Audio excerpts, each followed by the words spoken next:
Alhamdulillahirabbil alamin. Nahmaduhu wa nasta'inuhu wa nastaghfiruhu wa nastahdihi wa na'udzu billahi min shururi anfusina wa min sayyiati a'malina. May yahdihillahu fala mudilla lahu wa may yudlilhu fala hadiya lahu. Asyhadu an la ilaha illallah wa asyhadu anna Muhammadan abduhu wa rasuluh sallallahu alaihi wasallam tasliman katsiran. Subhanaka la ilma lana illa ma 'allamtana innaka antal alimul hakim. Rabbi zidna ilma warzuqna fahma.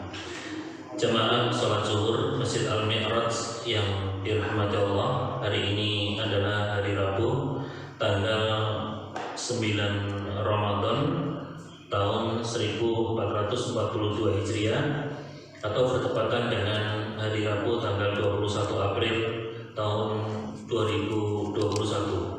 Semoga Allah Subhanahu wa taala menerima puasa kita dan Allah hantar kita sampai di penghujung bulan Ramadan nanti.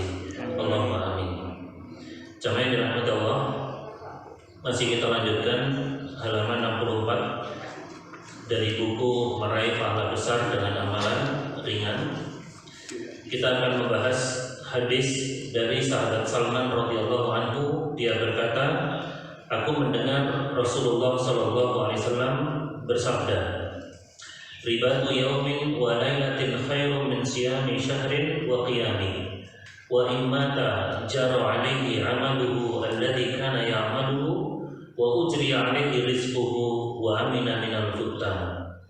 Menjaga tapal batas di jalan Allah sehari semalam, yaitu ribat, ya, menjaga tapal batas di jalan Allah di perbatasan musuh, itu lebih baik dari puasa dan sholat malam selama sebulan.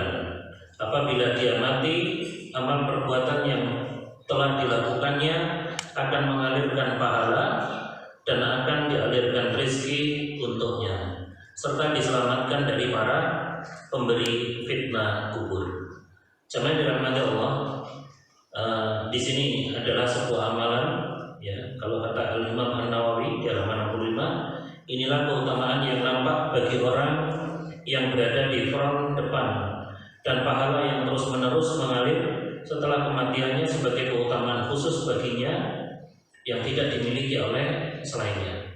Jadi ini membahas masalah jihad, masalah berjuang membela agama Allah dan dalam suasana perang. Jangan dirahmati Allah, ketika Anda melakukan sebuah amalan, Anda keluarkan hadis tentang keutamaan amal. Mungkin kalau Anda sebagai seorang pegawai pedagang, keluarkan hadis tentang keutamaan berdagang dengan jujur, ya.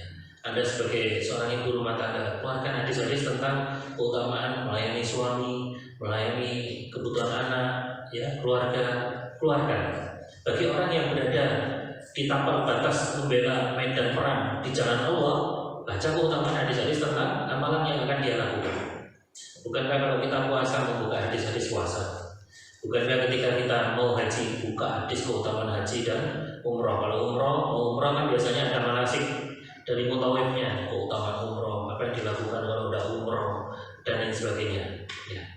Jadi termasuk ini. Jadi kalau ada orang satu hari menjaga di tapal batas di jalan Allah, maka itu pahalanya seperti lebih utama daripada orang puasa dan tahajud selama sebulan. Jadi kalau ada orang tahajud tiap hari, ya, tiap hari tahajud selama sebulan, dengan orang puasa terus selama 1 bulan, itu amalannya masih besaran orang yang berjaga-jaga 1 hari karena Allah.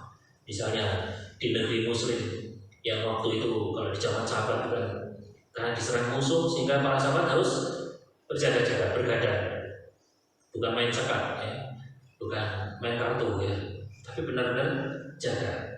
Kenapa amalan ini pahalanya besar? Karena dia berjaga-jaga, ya, supaya orang-orang warganya, masyarakatnya terlindungi. Alhamdulillah, termasuk para ASN, para Tentara Nasional Indonesia yang diutus oleh negara untuk menjaga perbatasan. Ini kan juga termasuk apa? Riba, ya, termasuk riba. Jangan sampai negara lain masuk ke wilayah NKRI, Ini kan juga termasuk riba. Dan mereka di sana, mungkin Bapak Ibu bisa saksikan di videonya kan di YouTube itu ada ya. Mereka di sana, mereka berjaga-jaga, mereka melek. Nanti khawatir ada penyusup masuk ke negara kita, gitu. Nanti ada dari luar nyelundupkan narkoba, nyelundupkan warga asing ke negeri kita sehingga merusak ketenangan, ketentraman, kedamaian. Nah, ini kan juga termasuk riba. Mungkin mereka nggak tahajud sehingga kalau dia buka mata dia harus terjaga. Nggak tahajud kan? Mungkin dia nggak puasa karena berjaga-jaga, tapi pahala mereka setara dengan orang tahajud dan puasa. Bahkan kalau dia terbunuh, ini hadis berikutnya halaman 65. Kullu mayyitin yuhtamu amaluhu illa al-murabit fa innahu yunma lahu amaluhu ila yaumil qiyamah. Setiap orang yang mati, setiap yang mati akan ditutup semua amal ibadahnya kecuali orang yang menjaga tapal batas di front depan. Karena amal ibadahnya akan ditumbuh kembangkan sampai hari kiamat. Amal ibadahnya masih terus mengalir.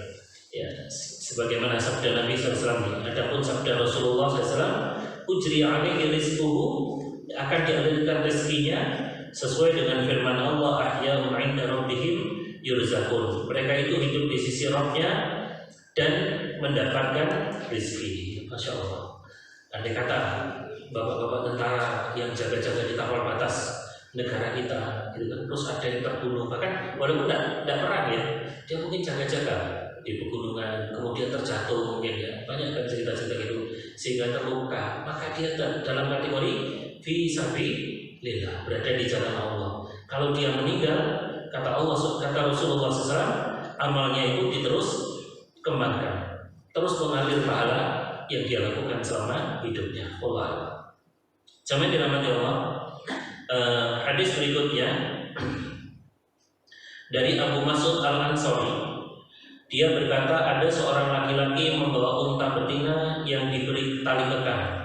Kemudian ia mengatakan, unta ini untuk fisabilillah. Lalu Rasulullah SAW bersabda, engkau dengannya pada hari kiamat akan mendapatkan 700 unta yang diberi tali kekang semuanya.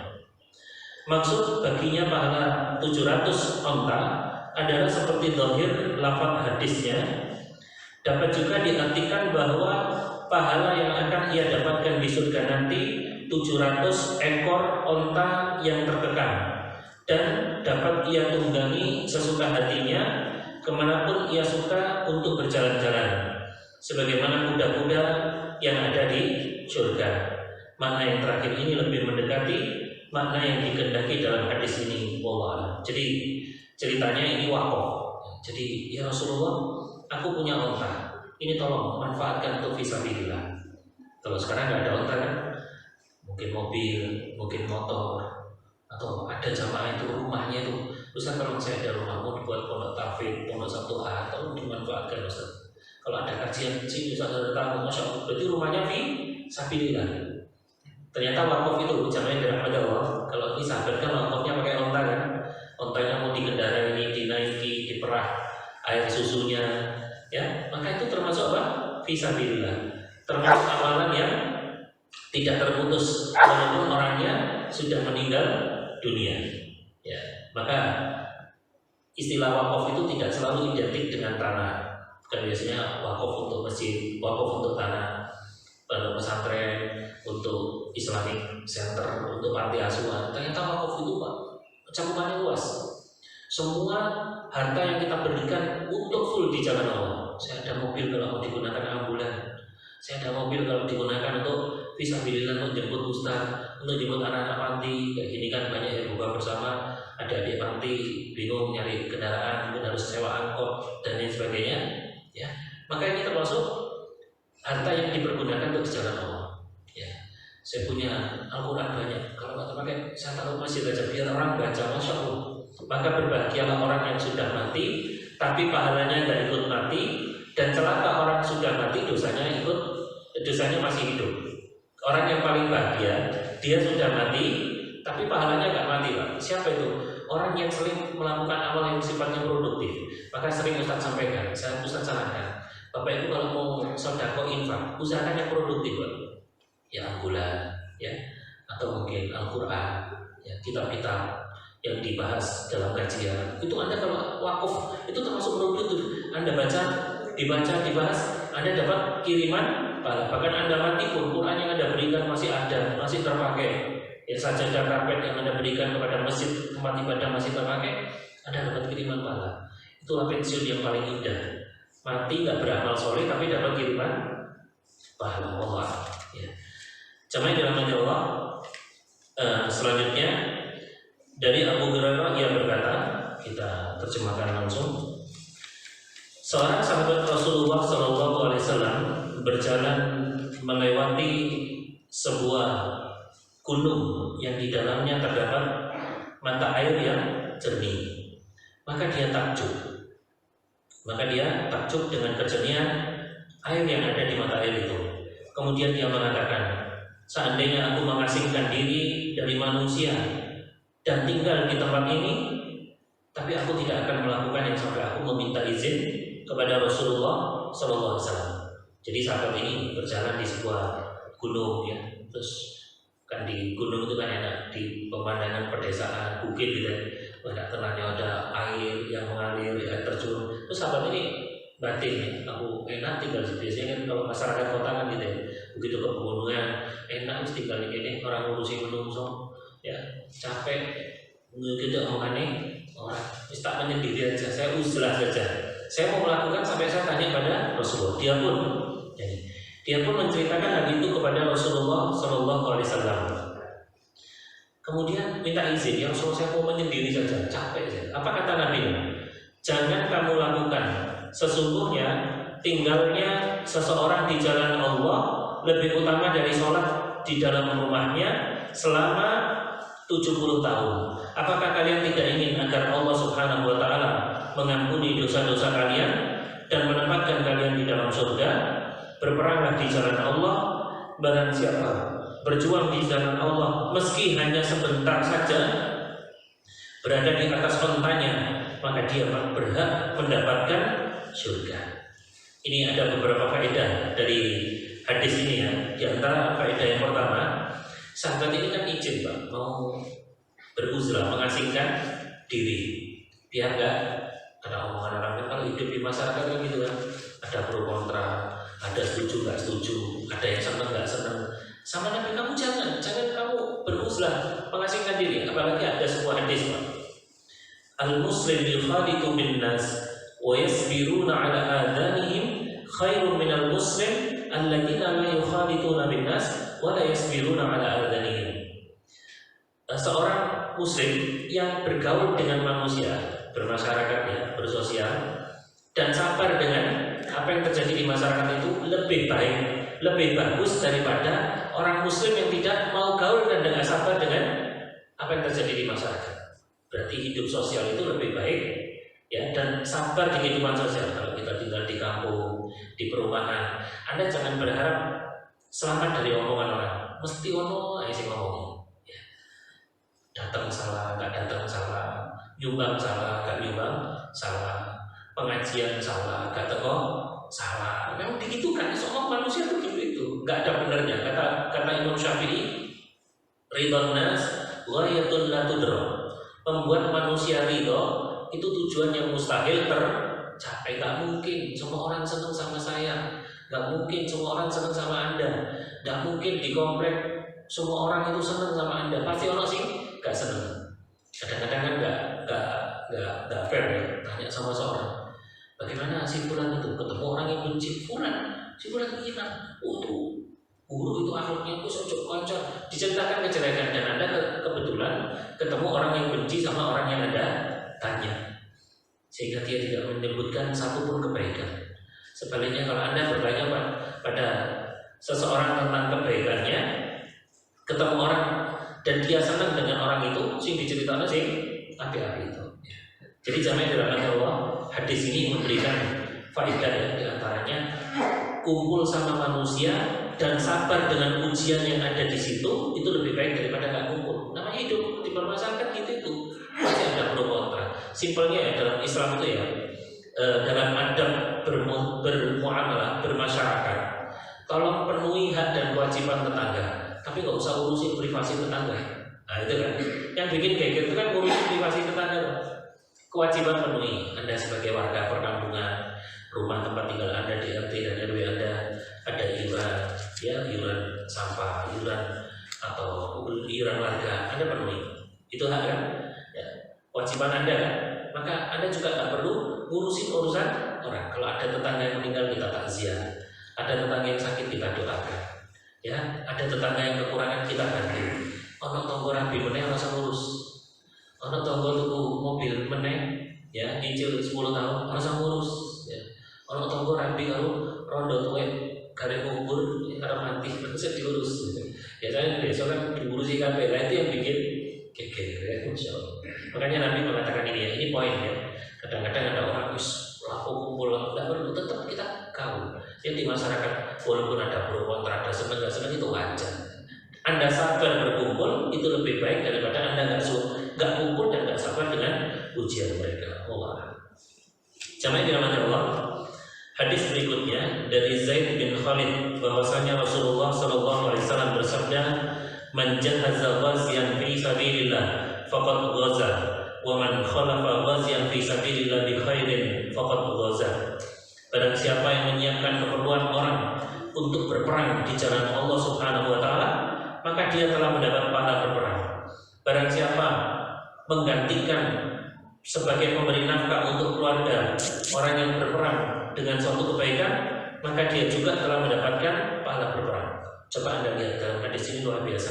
Orang kalau tidak bisa perang, kata Nabi, siapkan keperluan orang yang mau berangkat perang, berbekalannya, senjatanya.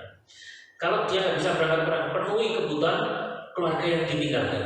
Sebetulnya ini ada satu poin, bahwa ketika Allah memberikan anjuran untuk beramal soleh, itu tidak hanya berlaku bagi pelaku amal soleh itu.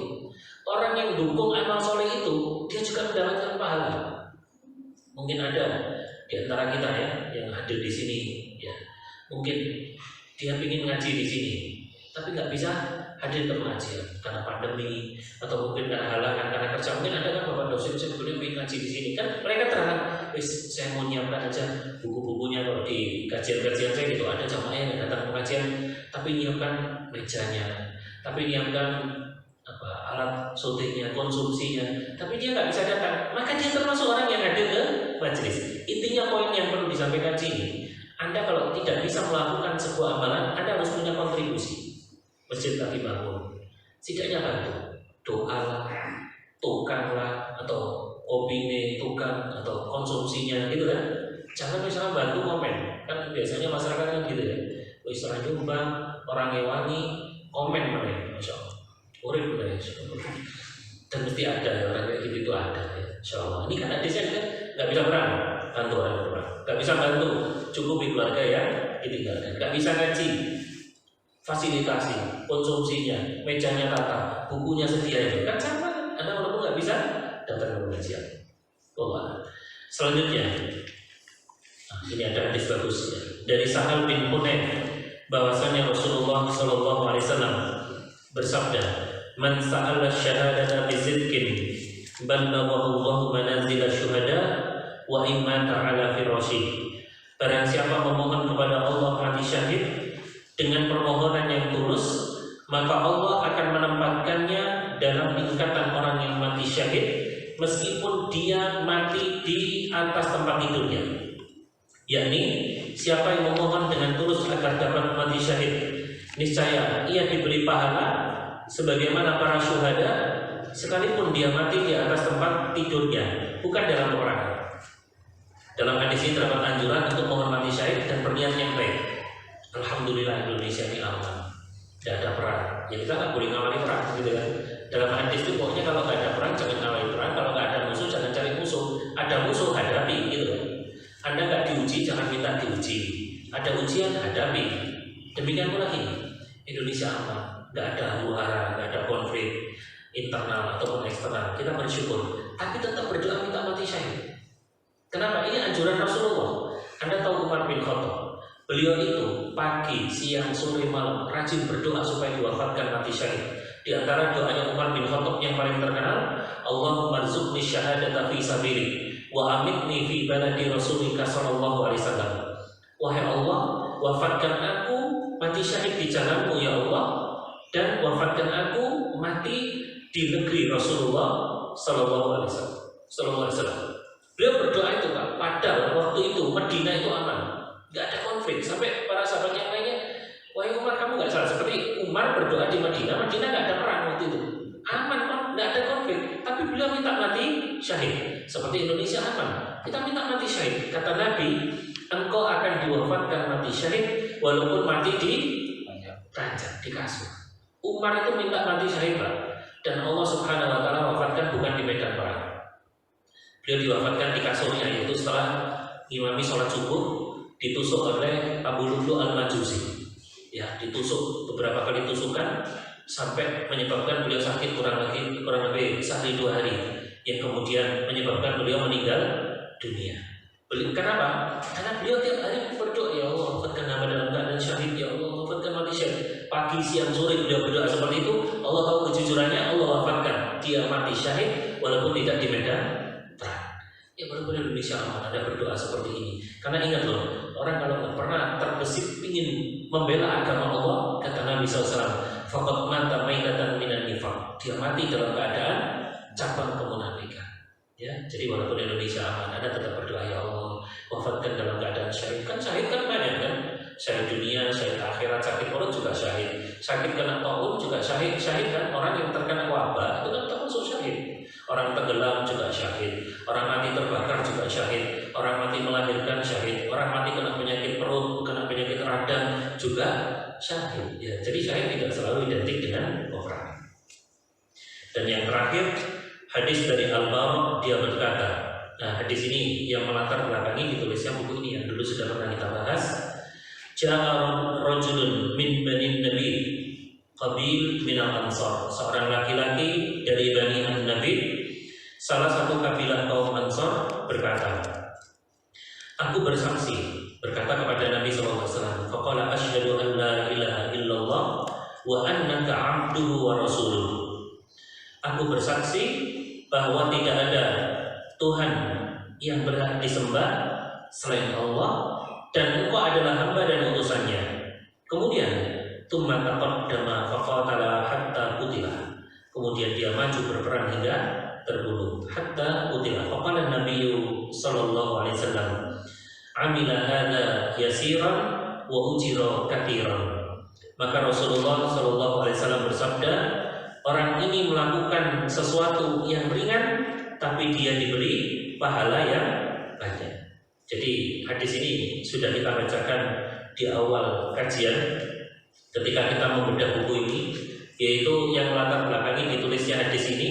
Ada seseorang datang kepada Nabi SAW, kemudian mengucapkan 2 kalimat syahadat, asyhadu an la ilaha illallah wa asyhadu anna muhammadar rasulullah. Mau sholat bukan waktunya sholat, mau haji bukan musim haji, mau puasa bukan bulan Ramadan. Habis syahadat, amalannya apa? Dia perang waktu itu, kalau nggak salah perang Tabuk ya, dalam beberapa riwayat. Ya, di Tabuk genderang perang kaum muslimin butuh pertolongan, butuh bantuan. Ayo siapa yang mau ikut? Akhirnya orang ini berangkat. Sebagian ulama mengatakan orang ini namanya Usairim bin Abdul Ashhal. Dia berangkat perang. Habis syahadat, habis masuk Islam, dia langsung berangkat perang. Setelah berperang, dia terbunuh. Dan kemudian berita ini sampai kepada Rasulullah SAW. Ya Rasulullah, orang yang tadi mengucapkan syahadat di depan jenengan ya Rasulullah, beliau mati ya Rasulullah. Wafat tadi terbunuh pas perang Tabuk. Mana jenazahnya? Mana jenazahnya? Dicari sama Rasulullah SAW. Ini ya Rasulullah, ini jenazahnya. Baru beliau mengatakan, Masya Allah, laki-laki ini beramal dengan amalan ringan, pahalanya besar. Laki-laki ini amalannya cuma apa? 2 kalimat syahadat. Dia nggak sempat sholat, nggak sempat puasa, nggak sempat ngaji, nggak sempat i'tikaf, nggak sempat haji, nggak sempat umroh, langsung mati. Bahkan Abu Hurairah radhiyallahu taala anhu mengatakan, satu-satunya penghuni surga yang keningnya belum pernah rukuk dan sujud, keningnya belum pernah tersentuh tanah untuk sujud kepada Allah, dan satu-satunya penghuni surga yang belum pernah puasa Ramadan cuma ini, itu Usairim bin Abdul Ashhal. Amalannya ringan, membaca syahadat. dikasih ganjaran besar berupa surga. Ya, Masya Allah. Itulah jemaah yang dirahmati Allah. Semoga bermanfaat dan Insya Allah di pertemuan berikutnya kita membahas bab muamalah dan akhlak. Allahu a'lam bishawab. Semoga semeninggal kita dari majelis ilmu ini Allah ampuni dosa-dosa kita, segala kesalahan kita diampuni oleh Allah, dan Allah golongkan kita menjadi hamba yang istiqomah sampai Allah mewafatkan kita dalam keadaan happy ending, husnul khatimah. Amin ya rabbal alamin. Wa sallallahu ala nabiyyina Muhammad sallallahu alaihi wasallam. Subhanakallahumma bihamdik asyhadu an la ilaha illa anta astaghfiruka wa atubu ilaik. Assalamualaikum warahmatullahi wabarakatuh.